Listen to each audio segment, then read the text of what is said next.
हम आपके कृष्ण कुमार द्विवेदी राजू भी आप सभी लोगों का नमस्कार प्रणाम करित है। और आज हम अपने वीडियो में जो चर्चा लेके आपके समक्ष उपस्थित हैं उमा हम जो है यो उत्तर प्रदेश सरकार में जो तबादला के बाद जांच एवं जो अधिकारी निलंबित हुए एवं जो है इसके बाद में जो कई मंत्रियों की जो नाराजगी की बातचीत सामने आई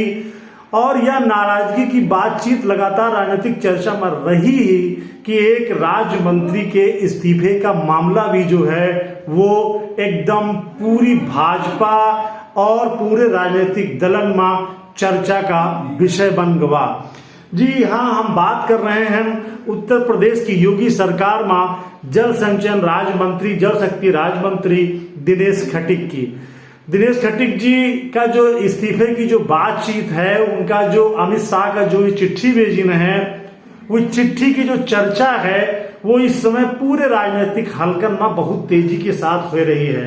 मेरठ के हस्तिनापुर विधानसभा क्षेत्र से दूसरी बार विधायक दिनेश खटीक जी की जो पारिवारिक पृष्ठभूमि है वो राष्ट्रीय स्वयंसेवक संघ से जुड़ी हुई है और दिनेश खटीक जी जो है वो योगी जी की सरकार में पूर्व प्रदेश अध्यक्ष एवं वर्तमान जल शक्ति कैबिनेट मंत्री स्वतंत्र देव सिंह के साथ राज्य मंत्री के पद पर हैं, अर्थात राज्य मंत्री के पद पर भी सुशोभित हैं। आज जो मामला उनका इस्तीफे का जो उठा है पूरी तेजी से, वो भाजपा और प्लस भाजपा सरकार के अंदर जो है अंदर खाने में जो है वो हलचल मचा रखी है। जहां तक अगर ये पूरे मामले की पृष्ठभूमि में जावा जाए तो जो लोक निर्माण मंत्री हैं जतिन प्रसाद जी, वो भी नाराज बताए गए हैं एवं नाराज बताए जा रहे हैं। ये एक अलग बात है कि जतिन कुमार जी लगातार ये भी दावा कर रहे हैं कि इनके अंदर कोई नाराजगी नहीं है और वो उत्तर प्रदेश की भाजपा सरकार जो भ्रष्टाचार के विरुद्ध काम कर रही है, योगी जी जो मुख्यमंत्री हैं जो भी भ्रष्टाचार के विरुद्ध काम कर रहे हैं, वी मुहिम में पूरी तरह से उनके साथ हैं। थोड़ा सा अगर राज्य मंत्री दिनेश खटीक जी के जो इस्तीफा वाली जो बात है अगर उससे हम हटी तो पीडब्ल्यूडी विभाग में जो तबादले हुए हैं वे बहुत ही गड़बड़ हुए हैं और उनकी जांच जो है वो मुख्यमंत्री योगी आदित्यनाथ जी वी अपनी गठित टीम से करवाए हैं। इमा जो है 4-5 जो वरिष्ठ जो प्रमुख सचिव स्तर के जो अधिकारी रहे उन लोग निलंबित भी हुए हैं। खास बात यह है कि ये तबादलन में 288 अभियंता एवं 150 सहायक अभियंता के तबादला हुए और ये तबादलन की जो तिथि नियत रही वो 30 जून रही, लेकिन विभाग के जो अधिकारी रहे लोक निर्माण विभाग के वे 10 जुलाई अंतिम तिथि करके तबादला करें। खास बात यह है कि तबादला ऐसे भी एक इंजीनियर का हुआ जिनकी मौत कई वर्ष पहले हो चुकी रहे और उनका तबादला के बाद झांसी में तैनाती भी दे दी गए। यही नहीं, एक राजकुमार नाम के व्यक्ति का भी तबादला हुआ जो कि जांच हुई तो पता चला कि जो ललित वर्मा राजकुमार नाम के व्यक्ति का जो तबादला हुआ है वो व्यक्ति है ही नहीं, अर्थात विभाग में वो काम नहीं करत है जो उन्हें पद पर तबादला हुआ। इस सब मुद्दन के लेकर के मुख्यमंत्री योगी आदित्यनाथ जी के संज्ञान में जब आवा तो ये तबादला जो वाला मामला रहा जिसमें भ्रष्टाचार के बारे में जानकारी मिल रही है, उनके भी जांच के निर्देश दे दी और 5-6 अधिकारी भी इसमें निलंबित हो गए। इसके बाद यह खबर बहुत तेजी से चली कि जतिन प्रसाद जो लोक निर्माण मंत्री हैं वे इस बात से नाराज बताए जा रहे हैं क्योंकि उनके द्वारा दिल्ली से लाए गए उनके ओएसडी विशेष कार्य अधिकारी ए.के. पांडे पर भी कार्रवाई के गाज गिर चुकी रहे। वही पांडे जी हैं जो उनकी जब जतिन प्रसाद कांग्रेस की सरकार में केंद्रीय मंत्री रहे तो उनके साथ ही रह करके काम कर चुके हैं। पता ये चला है, विश्व सूत्रों से ज्ञात ये हुआ है कि जतिन प्रसाद स्वयं भी जो हस्तांतरण हुए रहे वही मुद्दे पर गड़बड़ी के लेकर के इसकी शिकायत भी शायद सरकार में करें है। अब स्थिति यो है कि उनकी जो नाराजगी खबर है वो कहाँ से छन करके आई। उमा यो पता चला कि जौने हिसाब से जौने तरीकन से जो है वो PWD में तबादलन के बारे में जांच पड़ताल की बातचीत करी गई या कार्रवाई की गई, उमा जो है उनका टारगेट कर प्रयास किया गया, उनकी समझ मावा लिए उनके अंदर नाराजगी रही। लेकिन पता चला है कि वे शायद नाराजगी के भंवर जाल से बाहर आ चुके हैं। लेकिन उधर जो उप मुख्यमंत्री हैं ब्रजेश पाठक जी, उनके विभाग में भी, चिकित्सा विभाग में भी जो है वो तबादला के लेकर के एक जमाने में बहुत जल्दी वही जमाने का बहुत जल्दी वही धुआं उठा रहा है, वह मामला जांच पड़ताल की जद में है। लेकिन सबसे जो महत्वपूर्ण मामला है वो है जल शक्ति मंत्री दिनेश खटीक का इस्तीफा, अमित शाह जी जो हमारे देश के गृह मंत्री हैं उनका पत्र, भाजपा के वरिष्ठ नेता का पत्र। दलित समुदाय से आए वाले दिनेश खटीक जी अपने पत्र में जो अपना जो दर्द जाहिर करीन है, उमा यो पहिन है कि उनका जो है केवल राज्यमंत्री बनावे के बाद में गाड़ी की सुविधा दे दी गई है, बंगला दे दिया गया है, इसके अलावा उनकी कोई सुनवाई उनके विभाग के लोग ही नहीं करते हैं। प्रमुख सचिव सिंचाई अनिल गर्ग उनके फोन तक काट देते हैं। यही नहीं, जो तबादला वगैरह हुए उस पर हम जो कोई जानकारी के लिए जो हम पत्र लिखा, आदेश किया, उसका हमका जवाब भी नहीं दिया गवा। दिनेश खटीक जी यह दर्द जाहिर करीन है श्री अमित शाह जी का पत्र भेजे के दौरान कि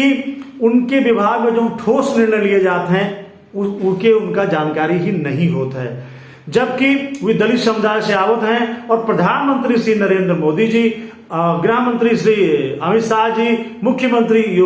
श्री योगी आदित्यनाथ जी, तीनों लोगों के प्रयास से तमाम दलित समुदाय जो है वो भाजपा से जुड़ा और तमाम अच्छे काम हो रहे हैं। लेकिन वही श्रृंखला में जब हमका मंत्री बनावा हुआ, राजमंत्री बनावा हुआ, तो अधिकारियों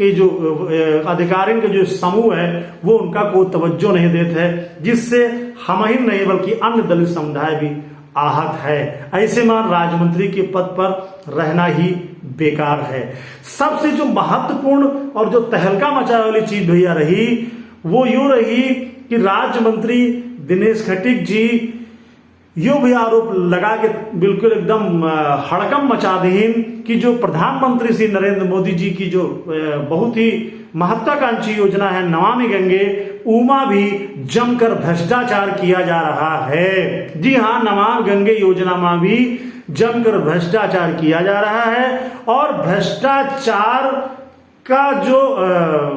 मामला है वो बहुत ऊपर स्तर तक है। श्री खटीक जी यहू कहना है अपने पत्र में कि यदि स्वतंत्र एजेंसी से जमीनी स्तर पर नमामि गंगे योजना की जांच पड़ताल करा ली जाए तो एक बहुत बड़ा घोटाला सा भ्रष्टाचार सामने आई है।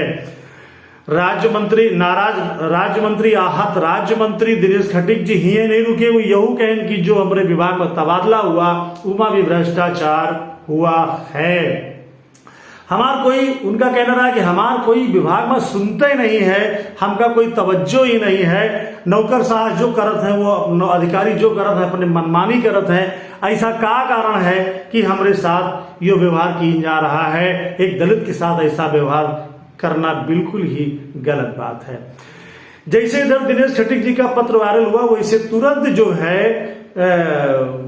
अन्य राजनीतिक दल के लोग भी जो है वे भाजपा सरकार पर कटाक्ष करे लगे। यहाँ तक कि जो मुख्य विपक्षी दल है समाजवादी पार्टी के जो राष्ट्रीय अध्यक्ष हैं अखिलेश यादव जी भी बोले कि बुलडोजर कबो कबो उल्टा भी चले लागत है, अर्थात उनका कटाक्ष पूरी तरीके से आप लोग समझ सकते हो। हाँ, ये जरूर रहा कि जो जल संचयन या जल शक्ति मंत्री जो हैं वो पूर्व भाजपा प्रदेश अध्यक्ष निवर्तमान भाजपा प्रदेश अध्यक्ष स्वतंत्र देव सिंह जी, वे जरूर ये बात कहें कि दिनेश खटीक जी से लगातार उनके संवाद बना रहा है, बातचीत हुआ करत है, ऐसी कोई नाराजगी की बात नहीं है। लेकिन शायद जो राजनीतिक गलियारन से जो खबर आ रही है, सरकार के गलियारन से जो खबर आ रही है,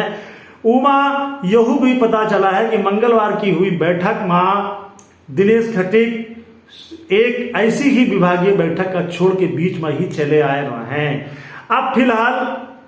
उनके जो है वो दिनेश खटीक जी के इस्तीफे के बाद भाजपा नेतृत्व या उत्तर प्रदेश के मुख्यमंत्री योगी आदित्यनाथ जी का फैसला लेते हैं। इस पर तो खैर पूरे प्रदेश की निगाहें जमी हुई हैं, लेकिन यही सही है कि भाजपा उत्तर प्रदेश के कई दिग्गज, कई वरिष्ठ नेता, सरकार के कई बड़े जिम्मेदार दिल्ली दरबार में बिल्कुल आपन मामला सही करे में लगे हुए हैं। अब एक बहुत ही हम कृष्ण कुमार द्विवेदी राजू भैया, एक बात जो हमारा लगभग कई जो भाजपा के बड़े बड़े जनप्रतिनिधियों से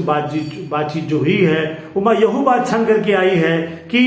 नौकरशाहन की जो मनमानी का जो मामला है वो लखनऊ ही नहीं बल्कि सुदूर जनपदन से लगा करके ब्लॉक तक भी, तहसील ब्लॉक तक भी जा पहुंचा है। कई नौकरशाह इतने ज्यादा समझ लो कि निरंकुश हैं क्योंकि भाजपा के विधायक, मंत्री, नेतन का कुछ समझते नहीं है। राज्य मंत्री दिनेश खटीक जी कह रहे हैं कि हमारे कुछ सुने नहीं जात है, तो अर्थकर नहीं सुनी जात, तो इसके लिए कहीं न कहीं हुई अप्रत्यक्ष रूप से भी कहीं न कहीं अपनी सरकार के मुखिया का एवं अपने जो उनका विभाग है जल शक्ति विभाग, उनके जो कैबिनेट मंत्री हैं स्वतंत्र देव जी, उनका भी कटघरे में खड़ा कर रहे हैं। वैसे मुख्यमंत्री योगी आदित्यनाथ जी लगातार तबादला में जो गड़बड़ियन के मामला सामने आवा या जो उनकी जो जांच करवाई, तो वही मुद्दे का संज्ञान में लेते हुए भी मंत्रियों से कहीं कि आप ना अपने घर के स्टाफ पर विश्वास करो, ना बाहर के स्टाफ पर, दफ्तर के स्टाफ पर विश्वास करो। आप जो कुछ काम करो वो बिल्कुल जो मेरिट के आधार पर हो वही काम करो, देख के काम करो, बिल्कुल एकदम आंख कान खुले रख करके काम करो। कहीं भी ऐसा कोई काम ना होए जिससे कि भ्रष्टाचारियन का आपके जरिए ताकत मिल जाए। मुख्यमंत्री जी योगी आदित्यनाथ जी यहू कहें कि जो भी कैबिनेट मंत्री हैं वे राज्य मंत्री से वार्ता करें, उनसे बातचीत करें, उनका साथ लेकर के विभाग का सारा काम निपटावें। मुख्यमंत्री जी यही नहीं रुके कि अभी आगे भी अपने मंत्रियों को जो हिदायत दें कि खासकर भी जो 18 समूह वाले जो मंत्री हैं उनका भी एक सलाह दीन, सुझाव दीन कि वी जो अपन क्षेत्र का दौरा करे जाएं तो वी जनप्रतिनिधियों से वार्ता करें, भाजपा के तो विपक्षी दलों के लोगों से जो जनप्रतिनिधि हैं उनसे भी वार्ता करके उनके भी विकास कार्य में सुझाव लें। क्योंकि ये ध्यान रखें भी हमेशा हर मंत्री ये ध्यान रखे कि हम लोकतांत्रिक व्यवस्था के दायरे में हन। फिलहाल मुख्यमंत्री जी मंत्रियों का ये मूल मंत्र दे रहे हैं। भ्रष्टाचार के विरुद्ध योगी जी की जो रणनीति है वो बिल्कुल जग जाहिर है, लेकिन तबादला का जो सिस्टम रहा, जो तबादला उद्योग में मुख्यमंत्री योगी आदित्यनाथ जी बहुत भयंकर हंटर चलाना है, वो तबादला उद्योग का जो मामला है वो चिकित्सा विभाग और लोक निर्माण विभाग अर्थात पीडब्ल्यूडी विभाग में अब बिल्कुल जो है वो ऐसा सामने आ रहा है कि जैसे लग रहा है कि कहीं ना कहीं कुछ ना कुछ गड़बड़ है। राज्य मंत्री दिनेश खटीक जी का इस्तीफा का जो पत्र है वो सोशल मीडिया से लगा करके पूरे मीडिया घरानन में और राजनीतिक घरानन में, राजनीतिक हलकन में वो तैर रहा है, ऊपर चर्चा जारी है। अब इस सभी मुद्दन पर का हुई के लिए सभी की निगाहें भाजपा नेतृत्व पर जम गई हैं, उत्तर प्रदेश के मुख्यमंत्री पर जम गई हैं। फिलहाल हम कृष्ण कुमार द्विवेदी राजू भैया आपसे मिलित है अपना कोई अन्य विषय लेकर के अपने अन्य वीडियो में। तब तक आप दो अपने कृष्ण कुमार द्विवेदी राजू भैया का इजाजत और निवेदन है कि हमारे YouTube चैनल आप सब्सक्राइब भी करो और हमारा वीडियो अच्छा लगे तो इका लाइक भी करो, शेयर भी करो। आप जरूर आपके दिमाग में हुई है कि नमामि गंगे योजना में भ्रष्टाचार का आरोप अगर राज्य मंत्री स्तर का व्यक्ति लगा रहा है, अगर एक राज्य मंत्री स्तर के व्यक्ति यो आरोप लगा रहा है कि हमारे विभाग के अधिकारी नहीं सुन रहे हैं, तो एक आम भाजपा कार्यकर्ता की का भाजपा सरकार में हैसियत है आज की डेट में, या विधायक की का हैसियत है, एक सहज अनुमान लगावा जा सकता है। फिलहाल विचार मंथन हम भी कर रहे हैं, आप भी करो। आपसे मिलित है अगले अपने कोनो अच्छे वीडियो में अच्छी चर्चा के साथ। अपने कृष्ण कुमार द्विवेदी राजू भैया की अनुमति आपका बहुत बहुत धन्यवाद। जय हिंद, जय भारत।